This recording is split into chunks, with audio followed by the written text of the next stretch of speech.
حضرت عمر فاروق رضی اللہ تعالی عنہ. حضرت سیدنا ابو موسیٰ اشعری کہتے ہیں کہ میں نے نا صفائی کی، مال غنیمت کی میں نے صفائی کی تو ایک دینار مجھے نا کہیں پڑا ہوا مل گیا. تو فرماتے ہمیں اجازت ہوتی تھی کہ ایک آدھ دینار ہم اپنی مرضی سے کہیں خرچ کر سکتے. اگر آپ ناراض نہ ہوں تو ہمارے ہاں جب چیئرمین صاحب ناظم صاحب ٹھیکے دیتے ہیں تو ٹھیکیدار ان کا چھوٹا بھائی ہوتا ہے یا چچا کا بیٹا ہوتا ہے یا خالہ کا بیٹا ہوتا ہے. وہ خود ناظم ہوتے ہیں اور ان کا چھوٹا بھائی ٹھیکیدار ہوتا ہے. یعنی وہ نا سارا کچھ گھر کے اندر ہی رہتا ہے. گھر کے اندر ایک پیسہ دیتا ہے، دوسرا واپس اس کو واپس کر دیتا ہے. گھر کے اندر ہی. اب تو خیر ہمارے لوگ سمجھدار ہو گئے. ایک بندہ ایک سیاسی جماعت میں ہوتا ہے، دوسرا دوسری میں، اور تیسرا جس کی بھی حکومت آئی حکومت تو ہماری رہے گی نا. ایک بندہ تو ہے نا اس جماعت میں. یہ اچھا لوگوں نے ایک طریقہ نکالا ہے. تو حضرت عمر کے بیٹا گزر رہا تھا تو حضرت ابو موسیٰ اشعری کہتے ہیں میں نے صفائی کی تو ایک دینار نکلا. تو میں نے وہ ایک دینار نا حضرت عمر کے بیٹے کو دے دیا. میں نے کہا لو بیٹا اپنے چچا کی طرف سے تحفہ. تو گھر جا کے انہوں نے حضرت عمر کو بتایا کہ چچا نے پیسے دیے ہیں. چھوٹے بچے تھے. حضرت عمر نے حضرت ابو موسیٰ اشعری کو بلا لیا اور بلا کے فرمانے لگے میں تو تمہیں اپنا دوست جانتا تھا اور تم نے میری اولاد کو دنیا دار بنانا شروع کر دیا. میرے بچوں کو تم نے دنیا دار پیسوں پہ لگانا شروع کر دیا. میں تو تمہیں یار سمجھتا تھا. فرمایا تمہیں چاہیے تھا میرے بیٹے کو نصیحت کرتے کہ بیٹا پیسوں سے رب راضی نہیں ہوتا، اس کی رضا والے کام کیے جائیں تو رب راضی ہوتا ہے. اور فرمایا تمہیں کوئی اور گھر نہیں ملا تھا تباہ کرنے کے لیے، میرا ہی گھر ملا تھا. اٹھاؤ اپنا دینار اور خبردار آج کے بعد میرے بچوں کے ساتھ یہ والی نیکی نہ کرنا. اور ہمارا کیا سٹیٹس ہے؟ دوستی ہے اس سے جو تحفے زیادہ دے، جو بچوں کو خراب کرنے میں مدد زیادہ کرے اس کے ساتھ جرانا. حضرت عمر نے گھر پہ اور سب سے بڑھ کر اپنی ذات پہ توجہ کی. حضرت ابو مالک رضی اللہ تعالیٰ عنہ کہتے ہیں میں عمر کے پیچھے پیچھے ایک باغ میں گیا، اکثر اس باغ میں جایا کرتے تھے. اور عمر جا کے نا تو درخت کے نیچے بیٹھ گئے اور فرمانے لگے او امیر المومنین اللہ سے ڈر جا، ورنہ جس رب نے حکومت دی ہے وہ عذاب بھی بڑا دے گا. ڈر جا رب سے. کبھی ساری زندگی حضرت عمر نے اپنا کوئی تعارف نہیں کرایا، کبھی نہیں. ایک بندے نے آپ کے سامنے تعریف کر دی آپ کی تو فرمانے لگے تو خود بھی ہلاک ہوا اور مجھے بھی ہلاک کر دیا. کیا ضرورت پڑی ہے میری تعریفیں کرنے کی؟ اتنی دیر میری تعریف میں لگائی. اللہ کا ذکر کرتا رب تجھے ثواب دیتا، حضور پہ درود پڑھتا تو رب تیرے اوپر رحمتیں نازل کرتا. کس چکر میں ہے؟ آج جتنا اچھی کوئی خوشامد کرے اتنی اچھی وزارت ملتی ہے، جتنی اچھی اس کو جو ہے وہ چاپلوسی کرنی آیا درجہ بھی اسے اتنا ہی اچھا ملتا ہے. حضرت عمر فاروق رضی اللہ تعالیٰ عنہ آپ کے بیٹے کہتے ہیں، صاحب فتوح الشام نے لکھا ہے، آپ کے صاحبزادے کہتے ہیں میں نکلا تو میرے ابا جی نا اپنی پشت پر مشکیزہ رکھ کے کنویں سے پانی بھر کے آ رہے. میں دوڑ کے آگے گیا، میں نے کہا ابا جی مجھے دے دے. فرمانے لگے بیٹا تیرا کیا خیال ہے؟ کوئی اور نہیں تھا مشکیزہ بھر کے لانے کے لیے، تیرا کیا خیال ہے؟ کہا ابا جی بڑے لوگ تھے پر آپ کیوں اٹھا رہے ہیں؟ فرمانے لگے نفس نا ذرا میرا بڑا ہو گیا تھا، اسے ذرا ذلیل کر رہا ہوں، ذرا اپنا محاسبہ کر رہا ہوں. یہ مجھے کہہ رہا تھا تو بڑی چیز ہے تو میں نا ابھی مشکیزہ گھر رکھ کے آؤں گا، پھر تیری ماں نے مجھے کہا ہے کہ گھر میں لکڑیاں کوئی نہیں جلانے کے لیے، پھر میں جنگل سے لکڑیاں کاٹ کے لاؤں گا. اب میں امیر المومنین بن کے نا تو میرا نفس تھوڑا بڑا ہو گیا. اب یقین کریں ہمارا آزما خراب ہو جاتا ہے جب تک ہمارا تعارف صحیح نہ ہو، ہمارا تعارف ٹھیک نہ ہو. میں یہ ہوتا ہوں، میں وہ ہوتا ہوں. چھوڑ مٹی دیں تے مٹی رہنا ہی، مٹی دیں تے مٹی دیں تے مٹی رہنا ہی. ایویں کدی بلے بلے اج مٹی دے اتے بندیا تے کل مٹی دے تھلے. مٹی دیں تے مٹی رہنا ہی کدی بلے. مجھے پوچھ لو، مجھے جان لو، میرا نام لے لو، میں بھی آیا ہوں، میں بھی ہوتا ہوں، میرا بھی یہ تذکرہ ہے. میں بدکار پرانا خادم کسے در ملی نہ ڈھوئی. یہ تے واصف یار نے نظر جو کی تھی تے واصف واصف ہی ہوئی. یہ تو بڑی بات کی بات ہے، تو بات کی بات ہے صاحب. ورنہ من نانم کے من نانم جو ہم ہیں اس کا ہمیں پتا تو ہے نا بھائی. کبھی بھی یہ جو ذات کا چکر ہے نا میں بھی ہوں مجھے بھی، او بھائی یاد رکھو میں کون ہوں. یہ جو نام نمود اور یہ خواہشیں اور یہ جو وقار یہ تو کمزور لوگوں کا طریقہ ہے. جس کو اپنا تعارف کرانا پڑ گیا اس سے بھی زیادہ کمزور کوئی ہے. فوٹو میں دکھاتا پھرتا ہے فلانے کے ساتھ فوٹو فلانے، تو کمزور بندے یہ کام کرتے. حضرت عمر فاروق اللہ اکبر، حضرت عمر جیسا بندہ 24 لاکھ مربع میل کا حکمران اور شاہ روم کو خط لکھ کے کہتا ہے میں منت نہیں کرتا میں حکم دیتا ہوں. نہ تگڑا بندہ. جنگ قادسیہ کے لیے حضرت سعد بن ابی وقاص کو بھیجا. فتوح الشام پڑھ کے دیکھیں. حضرت عمر بڑے پریشان ہیں، اتنے دن ہو گئے کوئی رپورٹ ہی نہیں آئی. اب تو موبائل ہے نا تو ایک منٹ کی رپورٹ لیں آپ، بلکہ آپ 1 منٹ کی فوٹو لیں. آپ رپورٹ تو دور رہ گئی. حضرت عمر فاروق رضی اللہ تعالیٰ عنہ بڑے پریشان ہیں کہ قادسیہ میں حضرت سعد بن ابی وقاص کے ساتھ لوگ جہاد کرنے گئے، رپورٹ کوئی نہیں آ رہی. اتنے پریشان تھے کہ باہر نکل کے نا اس رستے پہ بیٹھ جاتے جو رستہ قادسیہ کی طرف سے آتا تھا. اس جو بھی آتا جاتا پوچھتے جنگ کے کیا حالات ہیں. ادھر جب اللہ نے فتح دے دی نا تو حضرت سعد بن ابی وقاص رضی اللہ تعالیٰ عنہ نے نا ایک قاصد کو خط دے کے بھیجا. کہنے لگے عمر کے پاس جاؤ انہیں اطلاع دو کہ الحمدللہ اللہ نے اسلام کو فتح عطا کر دی. یہ حضرت عمر کو جا کے دینا, وہ بڑے پریشان ہوں گے. وہ جو اس زمانے میں اس طرح ہوتا تھا کہ کئی دور دور سے صحابہ جو دوسرے شہروں کے ملکوں کے رہنے والے ہوتے تھے وہ بھی آ کے شامل ہو جاتے تھے جہاد میں. کوئی ایک دفعہ مدینے آیا, کوئی 2 دفعہ آیا, پھر اپنے اپنے علاقوں میں. بہت سارے لوگوں نے زیادہ دفعہ حضرت عمر کو دیکھا بھی نہیں تھا. وہ جو قاصد خط لے کے آیا تھا نا, اس نے 1 آدھ دفعہ دیکھا تھا. حضرت عمر بوڑھے ہو گئے, وہ پہچانتا نہیں تھا. میری بات کی سمجھ آ رہی ہے آپ حضرات کو؟ ادھر سے وہ خط لے کے آ گیا. حضرت عمر مدینے سے باہر نکل کے اس روڈ پہ بیٹھے تھے جو قادسیہ سے آتا تھا. جب اس آدمی کو آتے دیکھا تو حضرت عمر اٹھ کے کھڑے ہو گئے, فرمانے لگے قادسیہ سے آ رہے ہو؟ وہ کیا کہتا ہے, پھٹے پرانے کپڑے, ٹوٹے ہوئے جوتے, سر پہ پرانی پگڑی. کہنے لگے غلام مدینے کے رہنے والے ہو؟ حضرت عمر کہنے لگے ہاں مدینے کا ہوں. کہا میں قادسیہ سے آیا ہوں, الحمدللہ اللہ نے اسلام کو فتح دے دی ہے, الحمدللہ کفر کی کمر ٹوٹ گئی ہے. اس نے یہ بات کر کے تو گھوڑے کو ایڑی لگائی, گھوڑا دوڑنے لگا مدینے کے. حضرت عمر بھی ساتھ ساتھ دوڑ رہے. فرمانے لگے اچھا بتاؤ خالد بن ولید کا کیا حال ہے؟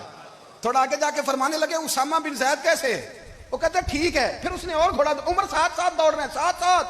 24 لاکھ مربع میل کا حکمران, ایک جوتا پیر سے نکل گیا, عمر دوڑ رہے ہیں.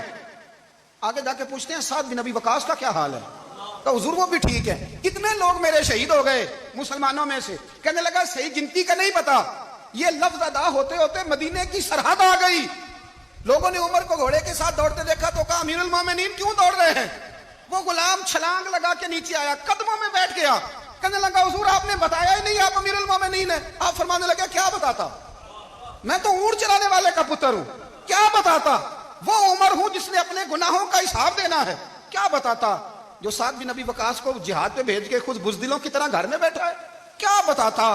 کوئی حیثیت نہیں, کوئی تار. تو نے اچھا کیا, تو مجاہد تھا, مجھے ساتھ ساتھ دوڑایا, تو نے اچھا کیا. جتنے لوگ تھے چیخے مار کے رونے لگے. حضرت فاروق اعظم سے کہنے لگے عمر جب تک تیرے جلوے رہیں گے اللہ کامیابیاں ہی عطا فرمائے گا, جب تک تیرا رنگ رہے گا اللہ تعالیٰ نوازتا ہی رہے گا. کچھ نہیں, کبھی اپنا آپ ظاہر ہی نہیں کیا. بہت بڑے تھے, بہت بڑے تھے حضرت عمر, بڑے تھے, لیکن ساری زندگی اپنے محاذ. حضرت ابو رافع غلام تھے, قرآن پاک بڑا سونا پڑھتے تھے. حضرت عمر جب بھی انہیں ملتے کہتے ابو رافع تو عمر سے اچھا ہے, قرآن بڑا شاندار پڑھتا ہے. تو وہ کہتے حضور اگر میں قرآن صحیح پڑھتا ہوں تو آپ کو قرآن کی تشریح زیادہ صحیح آتی ہے, آپ بھی تو مجھ سے افضل ہیں. تو آپ فرماتے نہیں پھر بھی تو مجھ سے افضل ہے. کیوں؟ اس لیے کہ تو اپنے غلام اپنے آقا کی نوکری بھی ٹھیک کرتا ہے اور رب کی عبادت بھی ٹھیک کرتا ہے, اور مجھے خالی صرف عبادت کرنی ہوتی ہے وہ بھی ٹھیک نہیں کر پاتا. ساری زندگی اپنا محاسبہ, ساری زندگی اپنے گریبان میں دیکھا, ساری زندگی اپنے آپ کو پرکھا, اپنے آپ کو ٹٹولا. 62 سال عمر بیت گئی. حضرت حذیفہ بن یمان ایک صحابی تھے, میرے نبی کریم علیہ السلام نا ان سے راز کی باتیں کرتے تھے. ہر بندے کا آزما ٹھیک نہیں ہوتا, سب سے راز کی بات نہیں کرنی چاہیے. حضرت حذیفہ بن یمان کہتے ہیں حضور راز کی باتیں بتاتے. مدینہ منورہ میں جو منافقین تھے ان کی لسٹ بھی نبی پاک نے حضرت حذیفہ بن یمان کو دی تھی. جب کوئی مشکوک آدمی مر جاتا نا تو صحابہ کہتے ہیں ہم دیکھتے اگر حضرت حذیفہ نے جنازہ پڑھا تو ہم بھی جنازہ پڑھ لیتے. نبی پاک نے بھی کچھ جنازے نہیں پڑھے, ترمذی میں ہے, فرمایا عثمان سے جو بغض رکھے اس کا جنازہ نہیں پڑھیں گے. حضرت حذیفہ بن یمان اگر جنازہ پڑھتے تو لوگ پڑھتے, وہ نہ پڑھتے تو لوگ جنازہ نہ پڑھتے. حضرت حذیفہ بن یمان کہتے ہیں جناب عمر فاروق کی خلافت کے آخری ایام تھے, کچھ دنوں کے بعد وہ شہید ہو گئے. فرماتے آدھی رات کا وقت تھا, میں گھر میں سویا تھا بڑا بے فکر, اچانک میرے دروازے پہ دستک ہوئی, میں گھبرا کے اٹھا, اتنی رات کو کون آیا؟ کہتے ہیں قربان جاؤں, دروازے پہ گیا تو امیر المومنین فاروق اعظم دروازے پہ. میں نے کہا عمر کوئی حکم تھا تو مجھے بلا لیتے. کہنے لگے میں نا امیر بن کے نہیں آیا, تیرا ویر بن کے آیا ہوں. امیر المومنین کی حیثیت سے سرکاری کام سے بلاتا تو وہاں بلاتا, مجھے ایک ذاتی کام پڑ گیا. کہتے میں نے عمر کو گھر کے اندر بلا کے چارپائی پہ بٹھایا. میں نے کہا حضور میں غریب آدمی, میں کیا آپ کے کام آ سکتا ہوں؟ تو کہتے ہیں انہوں نے نا مجھے ساتھ بٹھا لیا, پھر میرا ہاتھ پکڑ لیا. کہنے لگے تو عمر کو جانتا ہے؟ عمر جھوٹ نہیں بولتا. تو جانتا ہے؟ تو عمر وعدوں کا پکا ہے. کہا حضور جانتا ہوں. کہا میں اس وقت آیا ہوں جب دیکھ بھی کوئی نہیں رہا. حضرت حذیفہ بن یمان کہتے ہیں پریشان ہو گیا, حضور پہلیاں نہ بجھوائے, مہربانی کر بتائیں کدھر آئے ہیں. حضرت عمر فاروق فرمانے لگے 62 سال کا ہو گیا ہوں, 63 میں چل رہا ہے, داڑھی سفید ہو گئی ہے, پھل پک گیا, اٹھ فریدہ ستیا, داڑھی آ گئی پور, اگا نیڑے آ گئی, پیچھا رہ گیا دور. اب قبر اشر کا معاملہ صاف نظر آنے لگا ہے. کہا حضور مجھ سے کیا چاہتے ہیں؟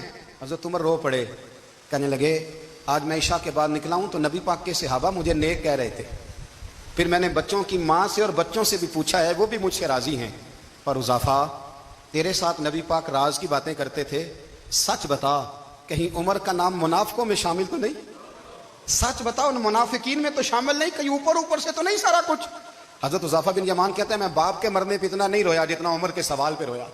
میں قدموں میں بیٹھ گیا، میں نے کہا نہیں عمر، یہ تو میں نے نہیں سنا، لیکن یہ میں نے نبی پاک سے ضرور سنا ہے کہ میرے بعد اگر کوئی نبی ہوتا تو عمر ابن خطاب ہوتا. یہ میں نے اپنے کانوں سے سنا ہے کہ عمر جس گلی سے گزرے شیطان راستہ بدل جاتا ہے.